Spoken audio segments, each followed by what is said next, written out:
So hi everyone. With that wonderful introduction, my name is Kate. Today we're going to be talking about cosplaying as a commoner, specifically in Elizabethan England, but just around the general time period, staying within like 1550s, 60s, 70s era. It all pretty much stays the same. Just a little bit on my background. I'm not a dress historian. I did get my undergrad degree in history, and when you combine that with a love of theater, a slight obsession with getting dressed up in cool outfits, and a self-taught ability to sew, you get this. I even sewed my hair today. So that's a little bit about me. With my own sewing, I tend to stay in kind of the medieval range. I do enjoy Victorian sewing, mainly because I like putting on a corset and sewing a corset. But I tend to stay in medieval and fantasy and really anything that's fun to wear to the Renaissance fair. I also talk very fast because I'm originally from New Jersey. So if I'm talking too fast, just shoot me a chat comment yelling at me to slow down, and I will do my darnest. Can everyone hear me okay? Yeah, we're good? Okay. So before we get started, just a few quick notes. If you did my last class, you know that I like to put a slight disclaimer out there when doing any sort of this is the history. There's been a lot of gatekeeping in the costume community in at least the past year plus.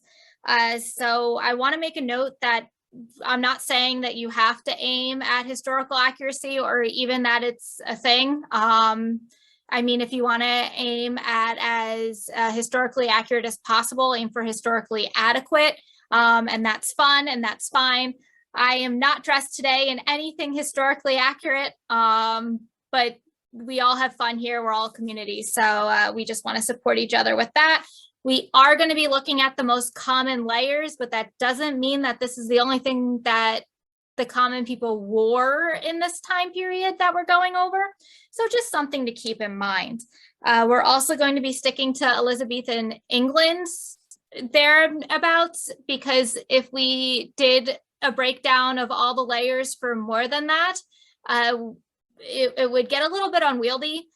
Breaking down all the different layers for more than one period of time. So we are going to stick with Tudor / Elizabethan England area, just to give an idea of what you can wear to the fair if you want to dress as a commoner. And by cosplay, we just basically mean costume play, dressing up in costume to go to an event, dressing up in costume for pictures, dressing up in costume to portray a character. So that's really all in the cosplay realm.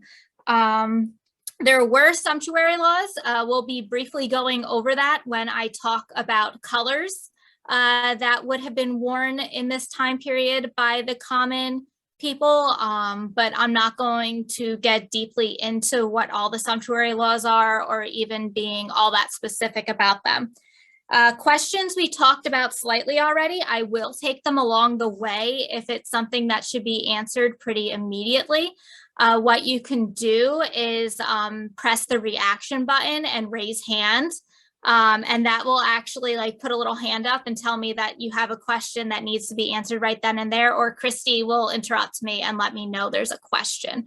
I will do a question and answer section at the end. So if your question can wait, I would ask that you hold it. It's just easier when you're presenting if you're on a roll, keep going. But I will stop and answer questions if that would be helpful for people. So that said, the chat is there for you. So if you want to talk and react with each other and just go over anything and just whatever you want to use the chat for, it's there for you. I'm not going to be looking at it for the most part, so you're not distracting me. Feel free to use it. And with that said, are there any immediate questions? Okay, I'm not seeing anything go up on the chat, so let's get started. Theoretically. Okay, so just a little bit about what our goal is for the evening. We see an example on the left of a middle class market class woman. And then on the right, a painting of a unidentified tailor. In about the outfits that we're going to be mainly talking about. Now, the woman on the left, her curdle is laced completely open. You would normally see that lace closed, kind of like how mine is, because it is your structured undergarment pretty much that's holding everything together. But I liked how you could see the spiral lacing on this painting. And it's a good example of a bunch of different layers we're going to be talking about. I specifically chose this style of clothes that we're going to be going over for the man in the middle class because it's different than a lot of the period that came before it. In this period, you still see a lot of medieval clothes for the men, but this is very different from what we would have seen previously. I will go over a little bit if you want to dress in a more medieval style, which would still be appropriate for this time period. I will go over that, but this is very Elizabethan. So I wanted to take a look at this style specifically. Okay, so this is a full market scene. We see that it's full of color. There's a lot of red, there's some yellows in there. This is just representative of a wide range. We see a lot of men wearing those type of breeches that we were talking about and a cape. We won't specifically be going over capes, but adding a cape is just fun. So I will always say add a cape to just about anything. We see the women in similar clothes. We'll see the pin-on sleeves that we're going to go over. So this is just a good wide representation. This painting's actually from 1550. It's a little before Queen Elizabeth became queen. Okay, meet our very historically accurate models for this evening. We have Lizzie and Bobby. And while Queen Elizabeth and Robert Dudley might be your fashion icons for this period, not for the common people, folks. No, we have Lizzie and Bobby. They'll be our models for the evening. Just a few things to go over with Lizzie and Bobby. You'll see the lines through the pencil drawings for each layer. That does not mean that the layers see through. It simply means that I didn't press hard enough on the page to cover those lines. So these are actually, if you're designing clothes and you want to sketch it out, this is the type of thing you would be using if you want to design for your own clothes. Very historical accurate. You can see the hairstyles are completely appropriate for the period of time that we're going for. Not at all. But this is Lizzie and Bobby. They will be putting on clothes through this presentation. A few other things to note, the linen underlayers that I'll be putting on them mostly look yellow, and that's because the natural colored cream white that the linen would normally be does not show up on white paper. So we kind of used a yellow to fill that in, except for the 2 instances of whiteout, which appear on the same page, which will represent the linen layer. But that's just part of making a presentation like this. A few other things to note, I won't be drawing the hairstyles and I won't be drawing the caps. That's not because they didn't wear them. It's simply because I didn't have the artistic talent to make it look like anything other than a rectangle.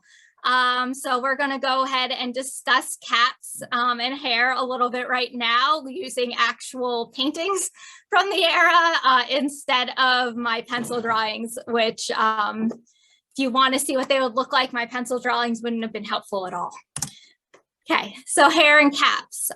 So we see 4 pictures. We see a wide spread of different cap options. For women, the hair would mostly be hair taped. So you would take 2 braids and they would probably have longer hair. So they would be able to wrap it around the back and then over top. And then you would actually sew the hair into place. It's called hair taping. It's actually what I have in my hair right now. If you want to see a brighter example than what you see in a lot of these pictures. So my hair is in braids and then it's actually sewn to my head. So that's still prevalent in this time period. You can see it specifically in this woman here, I think is the brightest example. And then you can see a little bit of the ribbon here. So this is a fairly good representation about what would be worn in as your hairdo. Now, for women, on top of that, you would often see a linen covering on that, not necessarily called a veil, but it's easiest to refer to it as a veil. So they would wear a linen covering over that. Now, on top of that linen covering, you would often see a wool cap. Almost like a men's fashioned cap could go over top. But we also see paintings like on the left of a flat brimmed hat.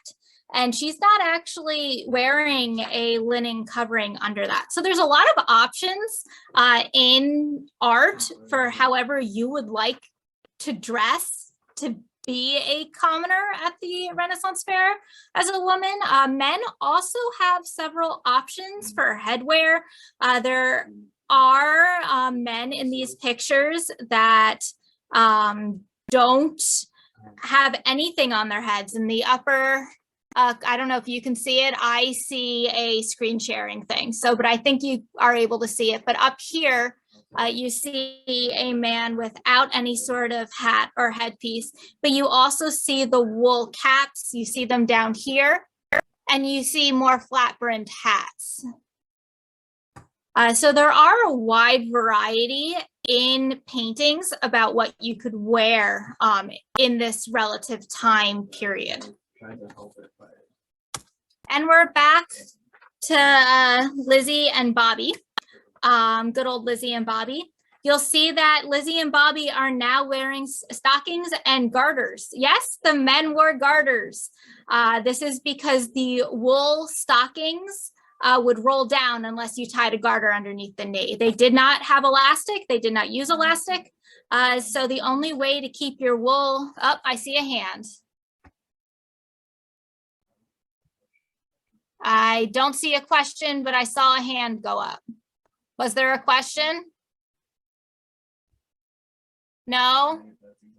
Okay, well, I saw a hand go up.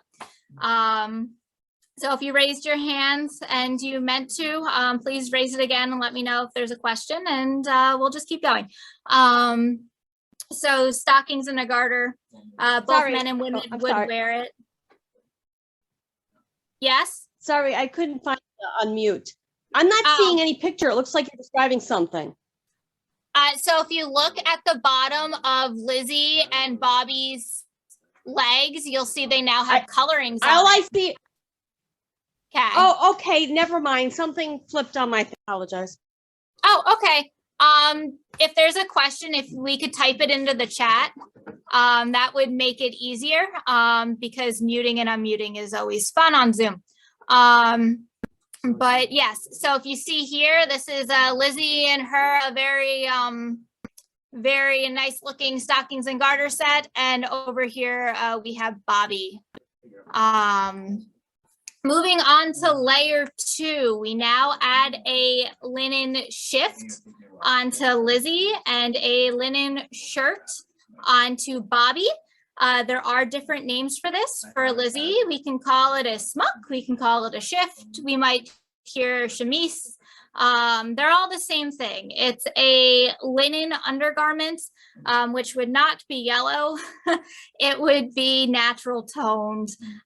This is your underlayer. This is so that you don't sweat into your nice outfits. It's comfortable under your wool.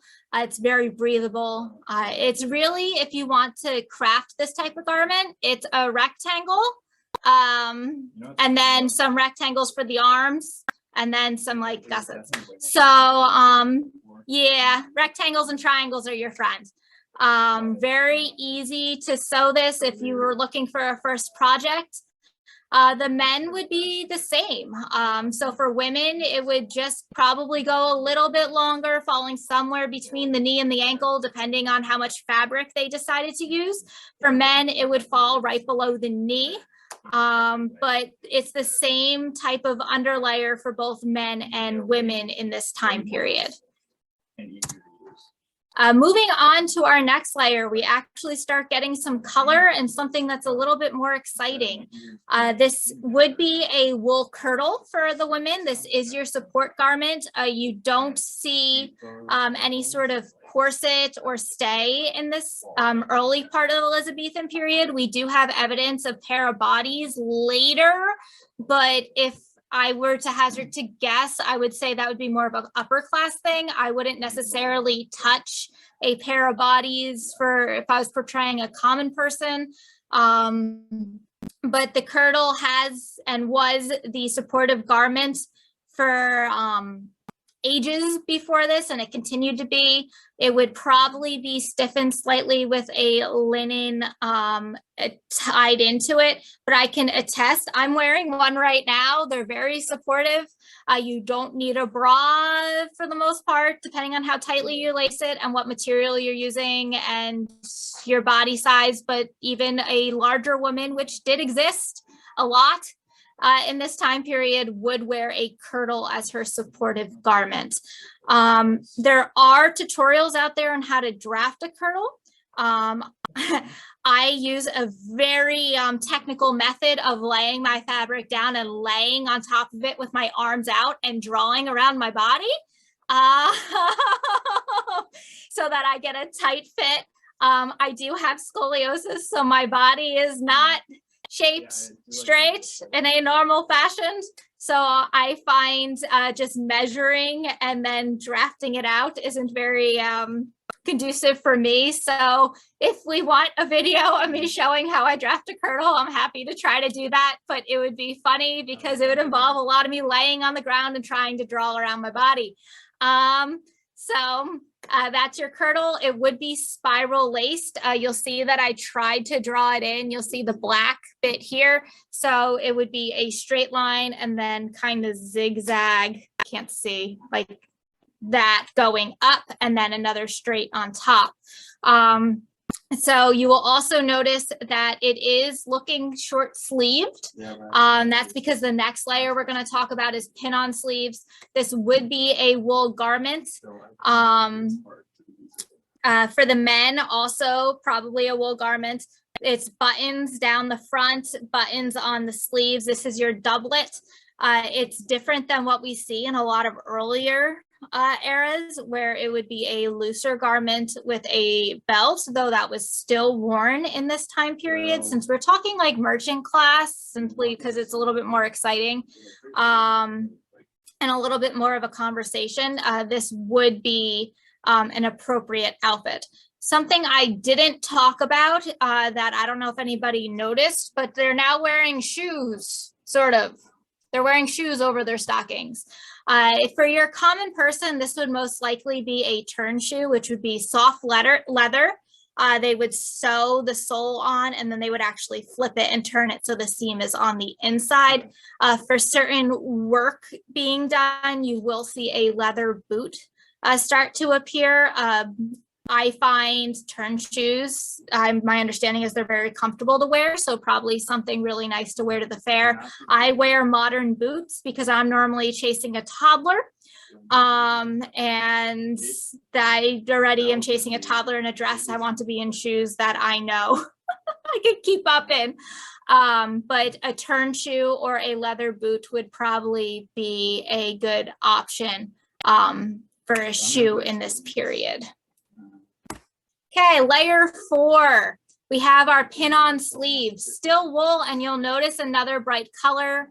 Bright colors were used, not as bright as you would see in the nobility or upper class, but still they enjoyed color.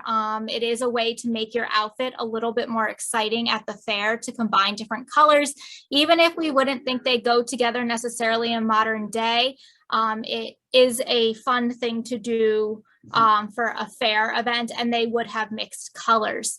They would pin on the sleeves with actual pins. So think like what we used to sew. They would pin them on and then they would change sleeves depending on what type of work they were doing. Again, these would be wool, changeable. So this is what would be pinned to your curdle. Now the Venetian breeches would be various levels of puffy. I went for very puffy on good old Bobby here. With the way he's standing, with his pose, with his hip jutted out, I felt like he should have poofy pants. So poofy pants it is. They could be a little bit straighter, but they would stop right below the knee. So covering the stocking and the garter to make sure that all the skin is covered and kept warm and or protected from the sun.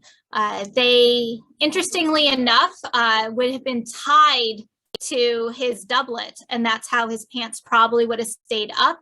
There is proof that they could have cinched it in using pleating, and that's how they could have done that. But the majority of my studies, from what I've seen, has shown that they actually would tie the pants to the doublet, and that's what would keep them on.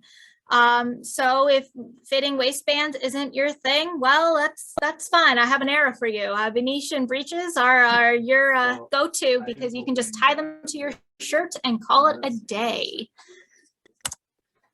Okay, so here we get to what I was talking about with whiteout, because I realized I couldn't put yellow over the colors I had going right now.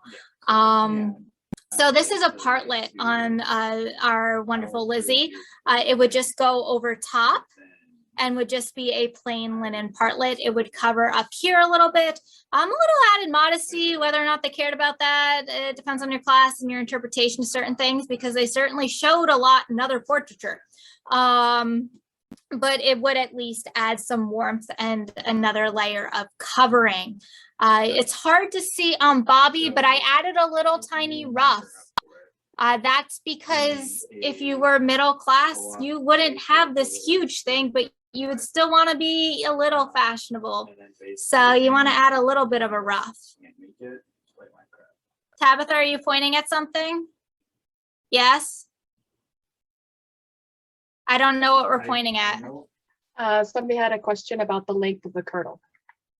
Oh, all down towards the ankle. Thank you, Tabitha.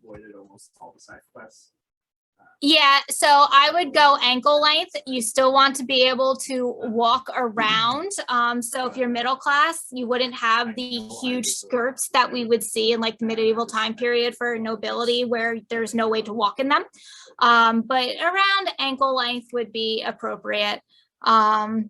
You want to be able to move, you want to be able to work in them. So that's usually good, but you still want to be covered. It's a wool garment. It will keep you warm.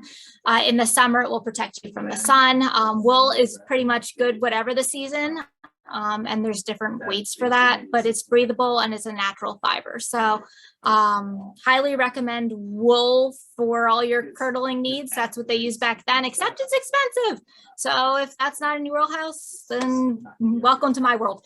But yes, your curdle would probably be about ankle length. Thank you, Tabitha, for kind of waving me down. Are there any questions at this point, getting to the linen partlet, linen ruff? Anything else? Yeah, I'm not seeing anything pop up, so I'm going to keep going. Kate, we are getting some chatter about there seems to be some background noise, and you're the only one unmuted. So Okay. I don't know where it's coming from. Yeah, it's coming from my husband. Luke, we can hear you. I'm sorry.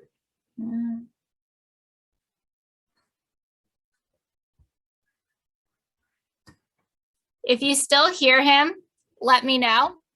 Alternatives to wool, modern day, or what they would have worn if it was really hot out, because I know we have some people who go to the fair in like Texas. A linen curdle, we do have evidence of linen curdles. You can go with a linen curdle. I'm wearing cotton right now.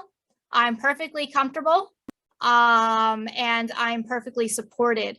You can always add some sort of stiffening in here if you feel you need more support. Okay, yeah, modern day. You can use linen. There is evidence of that in warmer climates. I'm a fan of cotton. I use cotton. They wouldn't have used cotton. That I don't care. I like cotton. I like sewing with cotton, and I like wearing cotton. There are some poly blends, but if you're talking about heat, I wouldn't wear a poly blend. It's not breathable. It's actually going to make you hotter. So if you can go for a 100% linen or 100% cotton, that's what I would go for. Yeah, it's very hard to find lightweight wool fabric in any sort of store. I know that Mood will sell it and send it to you, but I think that's the only place I've seen like real lightweight wool. And since I can't go to Mood in New York, I can't tell you how lightweight it actually is.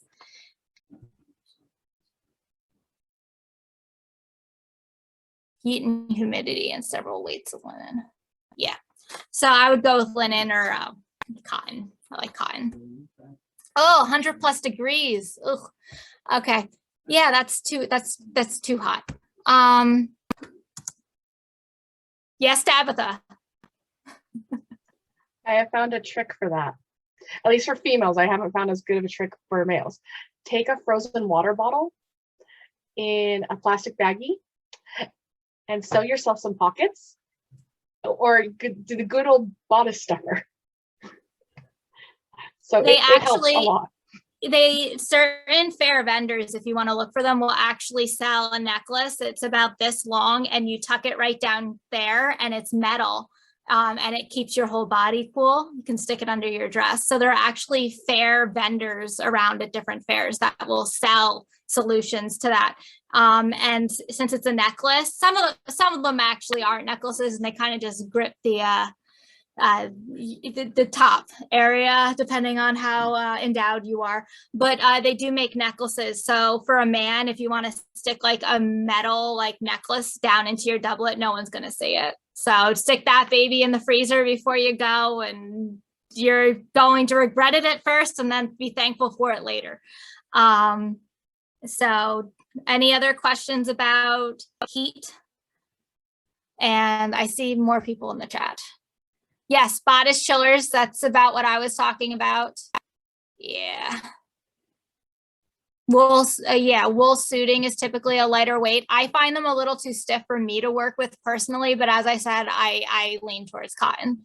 Not historically used at all, but again, you kind of also have to survive the fair you're going to with the modern things you have available to you. So there is a compromise there. I know I personally would rather be comfortable in what I'm wearing than try to wear a full wool outfit in Pennsylvania in August. So there is a trade-off there that can and should occur. A wicker bodice chiller, that sounds like an awesome thing.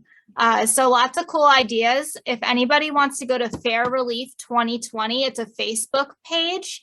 I'm not a vendor on there, so I can't say like buy my stuff. That's not what I'm saying. But there's a lot of cool vendors on there that are selling their wares on Facebook now, and you can kind of find them by category.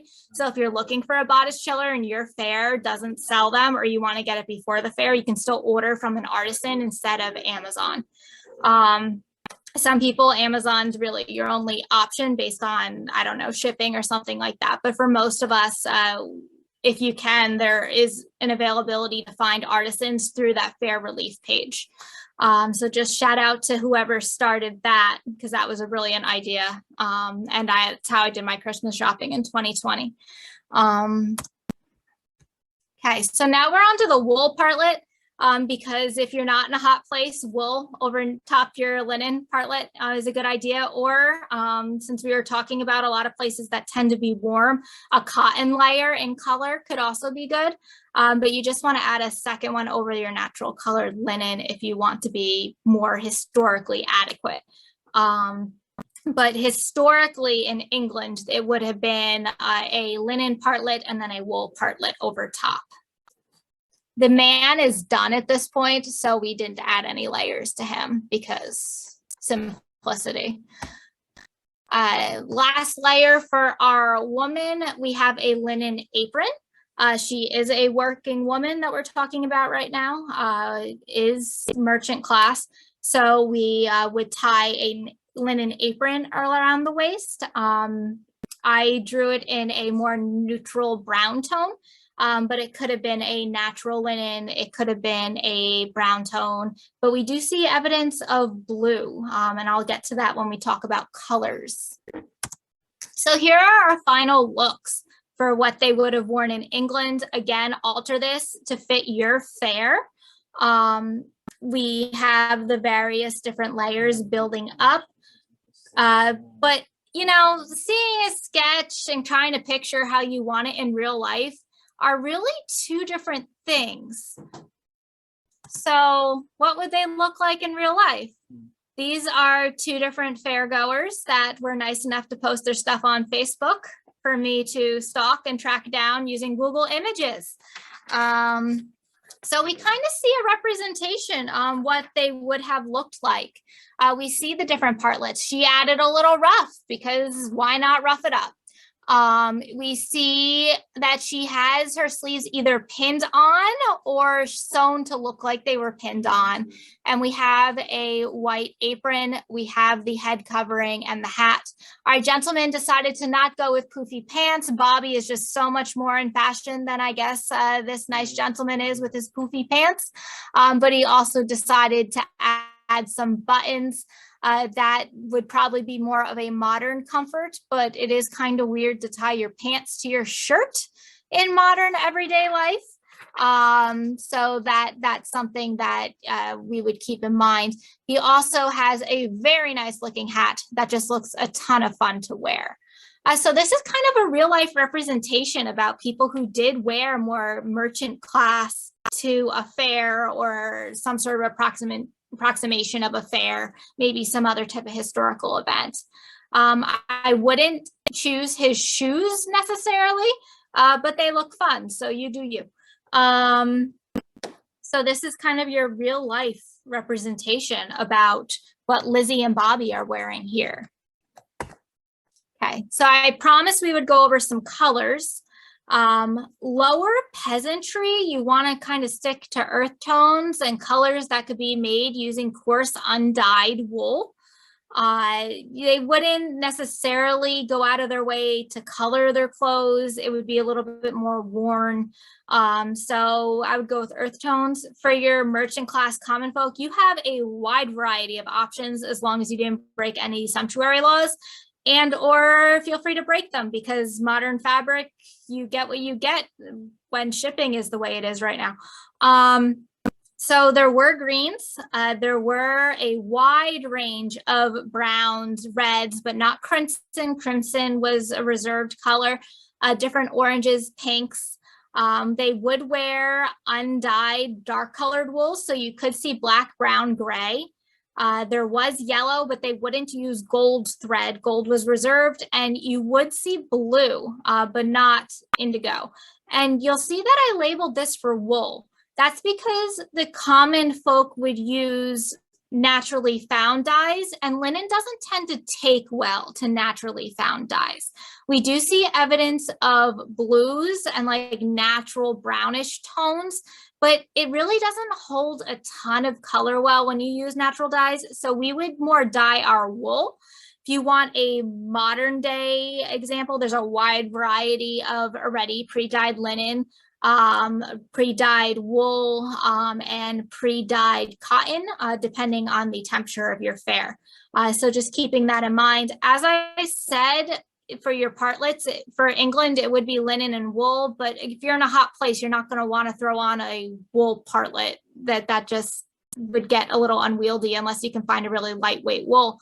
So just throw on another color cotton or another color linen and you'll be golden. You need to be comfortable when we're at the fair. So that's something that to keep in mind. Another thing to keep in mind is purple was reserved for the royals. This wasn't even reserved for just the upper class. Purple was a royal color. You only wore purple if you were part of the royal family. So if you wanted to follow the sumptuary law, that would be something to keep in mind. Okay. I get a lot of questions, or at least I did get a lot of questions in my last class about where do I buy different things. So I tried to give you some examples. If you go on the Facebook page, there is a document of other great places to buy. Most of these are ones I've either used or heard very well recommended. So Burnley and Trowbridge, I know a lot of people get wool from them. I don't tend to use wool because it gets very pricey very quickly. And Pennsylvania Renaissance Fair starts in August, and that's when I typically go, and it is hot. As I said, I tend towards cotton. But they come highly recommended for wool, but they also have patterns to take a look at. So if you want to explore their website, their Burnley and Trowbridge, they come highly recommended. Fabrics-store.com is the place to get linen that I hear about. At least they have a lot of good deals if you sign up for their subscription. They're constantly sending out like prices off for linen.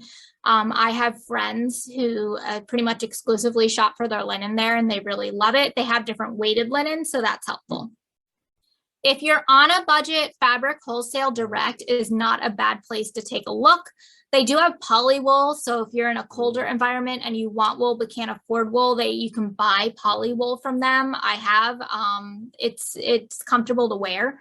For me, if I'm going to buy something like that, that's the most important thing for me. They also have a wide range of poly. They do have some actual natural fibers. So I'm wearing 100% cotton from their website right now. But they do have some pretty good pricing. So if you're on a budget and don't want to just hit thrift stores, they're a good place to take a look and keep an eye on. Fabric.com just has a huge range of stuff. So if you just want to go on and explore to get some inspiration and go, I want this fabric, and now I'm going to pick a pattern to go with that, that's a good place to go if that's what you're interested in. Corsetmaking.com is not really age appropriate for Elizabethan. However, I like corsets, and so do a lot of people who go to the fair. So if you want to make a corset, I'm not going to tell you not to because they're fun. So corsetmaking.com has a lot of boning, has busks, has cotton couture, which is a very stiff cotton. So if you want to kind of make sure your corset's not going to fall apart on you like the first one I made, cotton couture is a good thing to go for. So they also have patterns, but again, not Elizabethan. I wouldn't go for that for this particular era, but it's a good place to go if you're just looking for corset making for the fair. Nick of Time is actually located in PA. I have a whole bunch of twill upstairs that I just ordered from them that I'm very excited to use, but they're another really good place to look. For patterns, we already talked about Burnley and Trowbridge. Margot's Patterns is a great place to go. More historically appropriate patterns there. Huge selection, highly recommend that. I actually have a pattern for Elizabethan comfort gown that I purchased there. And then I was too pregnant to make it. So that's on my list of things to sew. But highly recommend that. Again, corset making, there's patterns. Etsy. Etsy is a great place to go for patterns. There are some people on there who do reproduction patterns, either from extant garments for later eras, or they'll look at pictures and try to make a pattern based off what they're seeing. So that's a fun place to explore and take a look at. And specifically Tudor Tailor, their whole pattern store is currently on Etsy, but they also have books and other resources that are really good. Then there's self-draping, which is how I make my curdles. Again, the laying on the ground and tracing around my body and cutting it out and crossing my fingers and hoping I did it right. If we wanted to see a separate class on that, let me know. And I will see if that's even a possible thing because I have no idea how to record that. But self-draping is a lot of fun. If you're really into sewing, you want to try something new, you're not necessarily a pattern person, self-draping's great. I do it right on myself. I don't use a dress form at this point in time. So it is possible to do without a dress form. So that's just really fun.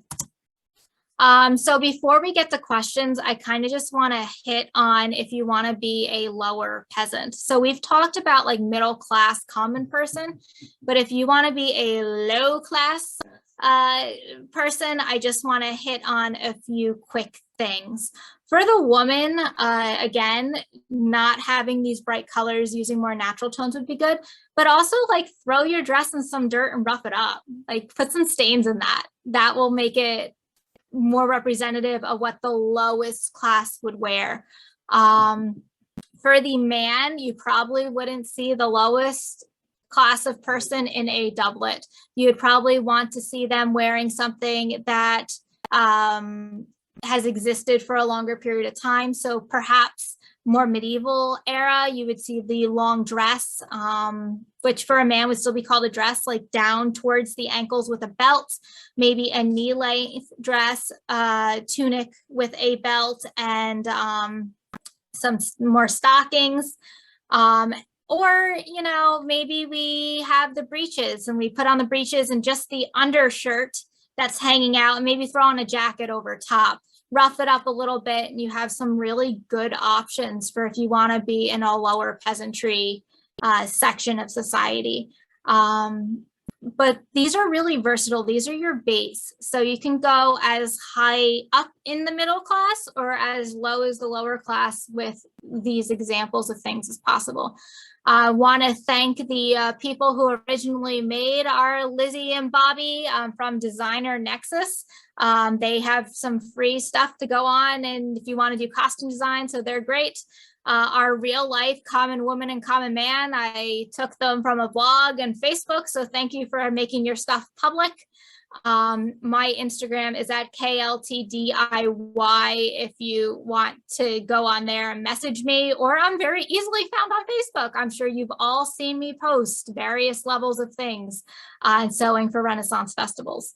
With all that said, I'm going to open it for questions. I'm going to close out of this and just open for questions. So I'm opening the chat. So if there's any questions, feel free to either unmute or type them. It's probably better to type them because if everyone unmutes at the same time, it will be crazy. They would be pinned. So you would pin it and then you would pin it around here. The partlets would be attached with long pins. So like we would use to hold fabric together when we're sewing, they would just pin those into their bodies. So I don't personally like that because again, I have 2 young kids.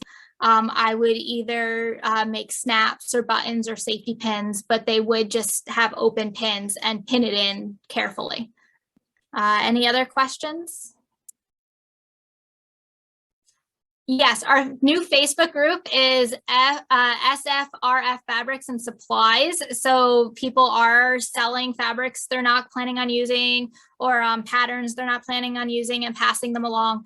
So that is a good place to look if you're looking for different fabrics or supplies and trying to keep it in group and more personal to sewing for Renaissance festivals.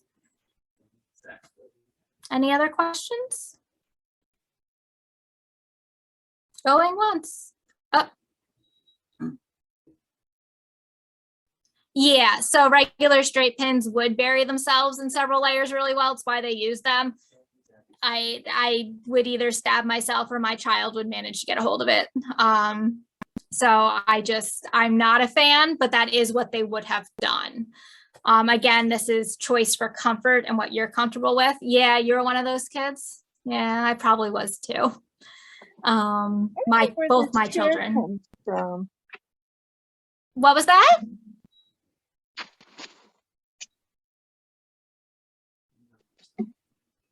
Was there a question? No? Okay. Any other questions, comments, need for clarification? Oh boy.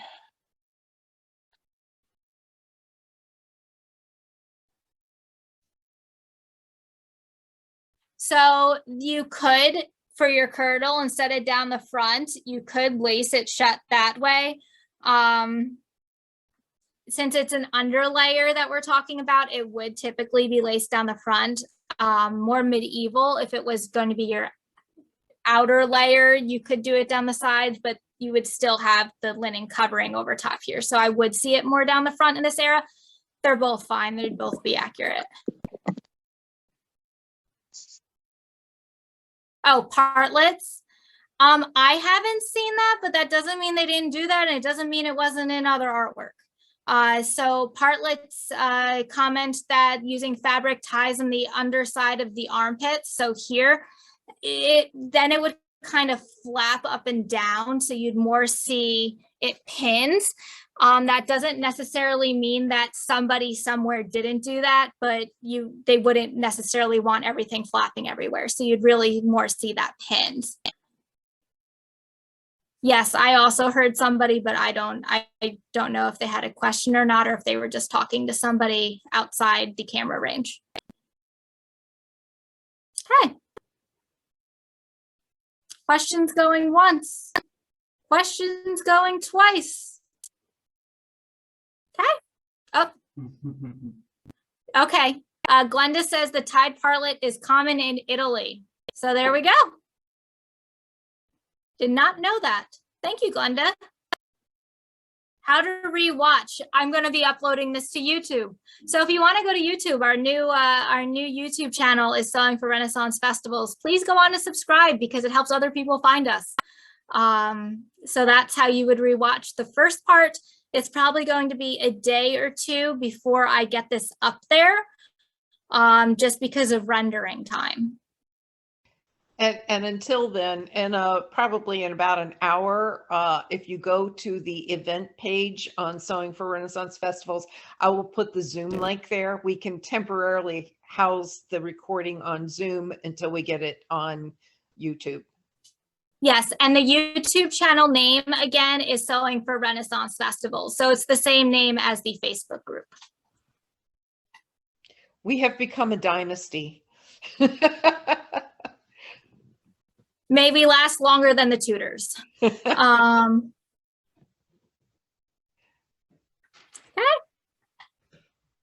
All right. Well, thank you very much, Kate. Thank you, everyone, for the YouTube channel. Again, is Sewing for Renaissance Festivals, just like the Facebook group.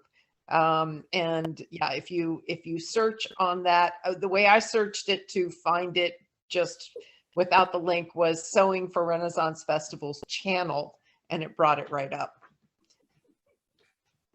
But thank you for another fun topic, and thank you everyone for participating. And we don't have any other classes scheduled at the moment, but we have a lot of instructors in the wings, and so we'll be putting some more classes together and bringing them to you very soon. I would imagine after the holidays, people will have more time to put together some things. So we'll keep you updated. Bye. All right. Thank you, everybody. Goodbye.